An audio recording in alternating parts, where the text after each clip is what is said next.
성도라는 단어는 구별된 무리라는 뜻을 갖고 있습니다. 세상 속을 살아가지만 세상 사람과는 구별된, 무엇이 다른 그런 사람들을 말하는 거겠죠.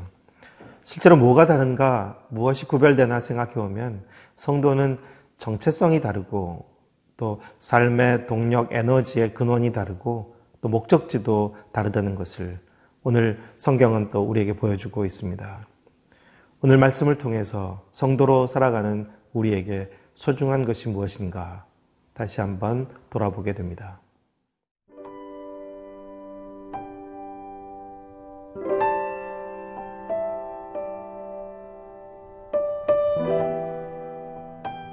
히브리서 11장 8절에서 16절 말씀입니다. 믿음으로 아브라함은 부르심을 받았을 때에 순종하여 장래의 유업으로 받을 땅에 나아갈새 갈 바를 알지 못하고 나아갔으며 믿음으로 그가 이방의 땅에 있는 것 같이 약속의 땅에 거류하여 동일한 약속을 유업으로 함께 받은 이삭 및 야곱과 더불어 장막에 거하였으니 이는 그가 하나님이 계획하시고 지으실 터가 있는 성을 바랐음이라. 믿음으로 사라 자신도 나이가 많아 단산하였으나 잉태할 수 있는 힘을 얻었으니 이는 약속하신 이를 미쁘신 줄 알았음이라. 이러므로 죽은 자와 같은 한 사람으로 말미암아 하늘의 허다한 별과 또 해변의 무수한 모래와 같이 많은 후손이 생육하였느니라. 이 사람들은 다 믿음을 따라 죽었으며 약속을 받지 못하였으되 그것들을 멀리서 보고 환영하며 또 땅에서는 외국인과 나그네임을 증언하였으니 그들이 이같이 말하는 것은 자기들이 본향 찾는 자임을 나타냄이라. 그들이 나온 바 본향을 생각하였더라면 돌아갈 기회가 있었으려니와 그들이 이제는 더 나은 본향을 사모하니 곧 하늘에 있는 것이라. 이러므로 하나님이 그들의 하나님이라 일컬음 받으심을 부끄러워하지 아니하시고 그들을 위하여 한 성을 예비하셨느니라. 믿음으로 살았던 아브라함 가정의 이야기를 통해서 믿음으로 살아간다는 것이 어떤 것인지 이제 오늘 말씀을 보게 됩니다. 때로 원대한 꿈과 개척 정신을 갖고 살아가는 사람들을 우리는 생각하게 됩니다. 하지만 믿음으로 살아가는 사람들은 원대한 꿈 때문에 혹은 개척 정신 때문에 움직이는 사람이 아닙니다. 8절과 9절 말씀을 봅니다. 믿음으로 아브라함은 부르심을 받았을 때 순종하여 장래의 유업으로 받을 땅에 나아갈새 갈 바를 알지 못하고 나아갔으며 믿음으로 그가 이방의 땅에 있는 것 같이 약속의 땅에 거류하여 동일한 약속을 유업으로 함께 받은 이삭 및 야곱과 더불어 장막에 거하였으니 여기서 아브라함의 그런 여행의 이유는 순종이었음을 기록하고 있습니다. 꿈이 있어서 어떤 개척 정신이 있어서 여행을 떠나게 한 게 아니라 그의 인생에 찾아오신 하나님께서 그에게 말씀하셨기에 그 말씀에 순종하는 마음으로 이제 출발하게 된 것입니다. 그것이 믿음입니다. 때로 꿈을 꾸고 개척 정신을 가진 사람들의 여행은 나름 정보와 자료들을 모으고 자신의 계획을 세우고 모든 것을 갖추어서 출발하려는 인간 안에 갇혀있는 그런 이제 꿈입니다. 하지만 믿음의 사람은 다릅니다. 아브라함은 갈 바를 채 알지 못한 채 어디에 도착해야 하며 또 어떻게 살아가야 하는지 그 모든 것이 불확실함에도 불구하고 우선 하나님께서 내게 말씀하셨기 때문에 그 말씀에 순종하는 마음으로 나아갑니다. 그가 머물게 됐던 것도 그가 원하는 곳이 아니라 약속하신 곳이라고 말씀하고 있습니다. 약속의 땅에 거류하여 그가 여기구나 스스로 골라서 선택한 것이 아니라 하나님께서 약속하신 땅에 거류하여 그것이 믿음의 사람의 이제 태도인 것 같습니다. 우리는 우리의 삶에 때로는 진취적인 계획을 세워보기도 하고 참 많은 시도와 또 모험을 또 개척도 해보게 됩니다. 하지만 믿음으로 살아간다는 것은 순종임을 다시 한번 생각해 봅니다. 하나님 앞에 더 겸손히 귀를 기울이고 또 하나님의 말씀을 따라 말씀하신 것에 신실하게 반응하려는 태도, 바로 그것이 아브라함의 믿음의 여정의 출발이었습니다. 10절 말씀입니다. 이는 그가 하나님이 계획하시고 지으실 터가 있는 성을 바랐습니다. 사람이 설계하고 사람이 세우는 건축물이 아니라 하나님께서 친히 설계하시고 친히 세우시는 그런 성을 기대하며 이제 믿음으로 순종하게 된 것입니다. 11절 말씀도 봅니다. 믿음으로 사라 자신도 나이가 많아 단산하였으나 잉태할 수 있는 힘을 얻었으니 이는 약속하신 이를 미쁘신 줄 알았습니다. 믿음이라는 것은 바로 하나님에 대한 마음의 태도입니다.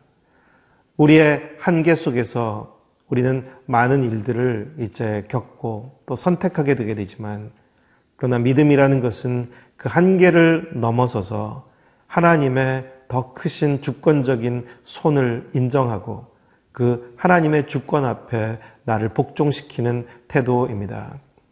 우리가 성경에서 알듯이 아브라함과 사라도 그 온전한 믿음을 다 처음부터 끝까지 가졌던 것은 아니었습니다.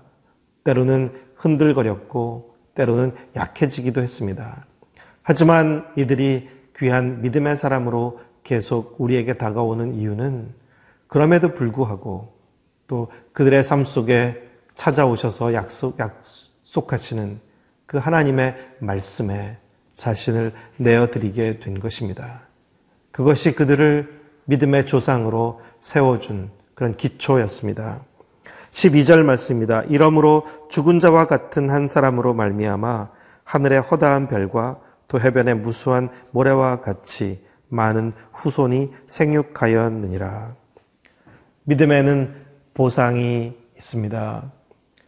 아브라함과 사라, 나이도 많았고 그리고 어느 누가 보기에도 소망이 없는 이제는 끝이라고 여겨지는 그들의 인생에 찾아오신 하나님, 그 하나님의 약속, 신뢰하기 어려워 보이는 그런 것들이었지만 여행을 출발하고 또 하나님의 약속이 이루어지기를 바라고 계속 또 다른 여행을 시작하고 그들의 그런 순종의 마음, 여전한 하나님의 그들의 삶을 맡기고 위탁하고 가는 그 걸음에 하나님께서 선하신 약속을 성취해 가신 것입니다.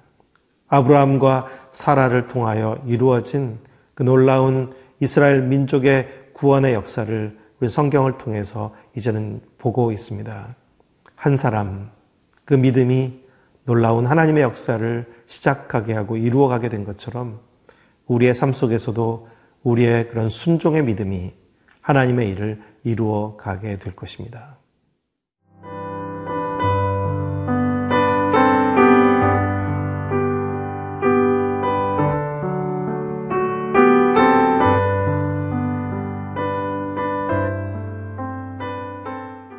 (13절부터) (16절까지의) 말씀은 아벨에서부터 시작해서 또 에녹, 노아, 그리고 아브라함의 가정까지 이렇게 살아온 믿음의 사람들이 어떤 사람들이었는지 그들의 삶의 공통점을 우리에게 요약해주고 있습니다.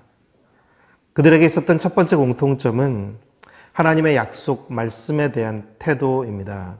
13절입니다. 이 사람들은 다 믿음을 따라 죽었으며 약속을 받지 못하였으되 그것들을 멀리서 보고 환영하며 이 사람들 중에는 앞서도 우리가 읽었었지만 아벨은 이 땅에서 복을 누리지 못했고 또 에녹은 끝까지 하나님과 함께 동행할 수 있었고 노아는 심판을 모면하고 새로운 삶의 역사 속에 주인공이 될 수가 있었고 또 아브라함도 참 오랜 세월 끝에 이제 아들을 얻게 되었습니다. 그리고 아브라함과 사라에게도 약속하셨던 너를 통하여 하늘의 별처럼 많은 후손이 있게 될 것이라는 그 약속도 아브라함의 생전에 볼 수 있는 것이 아니었습니다. 아브라함에게는 그렇게 많은 자녀가 있지 않았습니다. 하지만 많은 역사의 시간이 지나간 후 우리는 그 하나님의 약속이 계속 이루어져 가게 되는 것을 보게 됩니다. 믿음의 사람들의 하나님의 말씀, 약속에 대한 태도는 그것이 바로 내 눈앞에 지금 당장 있어야 한다는 것이 아니라 그분이 반드시 그 약속을 이루실 것이다. 그 약속을 눈앞에 붙잡으려는 것이 아니라 멀리서 지금은 보이지도 않고 희미하고 알 수 없지만 그럼에도 불구하고 그 약속을 붙들고 나아가는 것입니다. 또한 두 번째로는 그들의 정체성과 관련된 것입니다. 13절 하반절에 또 땅에서는 외국인과 나그네임을 증언하였으니 그들은 이 땅에서 외국인과 나그네임을 기억하며 살았습니다. 사실 땅에서 우리가 살아간다는 것은 세상에서 또 어느 사회에서 살아간다는 것은 우리는 자연스럽게 그곳에 발을 붙이고 정착하고 뿌리를 내려야 한다는 생각을 갖게 되는 것 같습니다. 누구나 어느 사회에서나 비주류가 되기보다는 주류가 되고 싶어 하고 지나가는 객이 되기보다는 주인과 그리고 거기 정착민이 되어서 텃세를 갖게 되는 것을 더 선호하는 그런 모습들을 보게 됩니다. 하지만 믿음의 사람들은 그런 어떤 정착에 대한 마음을 갖고 있지 않았습니다. 그들은 여행자임을 알았습니다. 이 땅에서는 어디를 살게 되든지 또 얼마 동안 머물게 되든지 외국인과 나그네라는 것, 즉 그 마음의 태도를 가지고 살아가는 것이 진정한 믿음의 사람들 또 성도입니다. 성도들이 세상에서 정착민이 되려고 하고 주류가 되려고 할 때 역사 속에서도 많은 오류와 잘못을 저지르게 되었습니다. 교회도 그렇습니다. 우리는 지나가는 사람들이라는 것을 그리스도의 대사라고 우리 성도들을 표현합니다.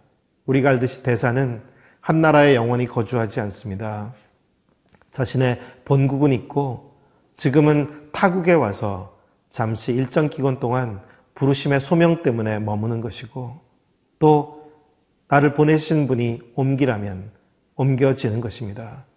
그리스도의 대사, 우리 성도들의 위치가 어떤 것인지를 다시 한번 보여줍니다. 세 번째로는 또한 성도들은, 믿음의 사람들은 목적지도 다릅니다.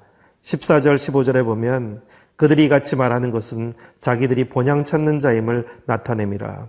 그들이 나온 바 본향을 생각하였더라면 돌아갈 기회가 있었으려니와 16절 그들이 이제는 더 나은 본향을 사모하니 곧 하늘에 있는 것이라. 믿음의 사람들은 목적지가 달랐습니다. 그들은 이 땅 어디엔가 더 좋은 것을 바라며 여행한 것이 아니라 다시 돌아갈 영원한 고향 하늘에 이르기까지 믿음으로 이 땅을 여행자로 살았던 것입니다.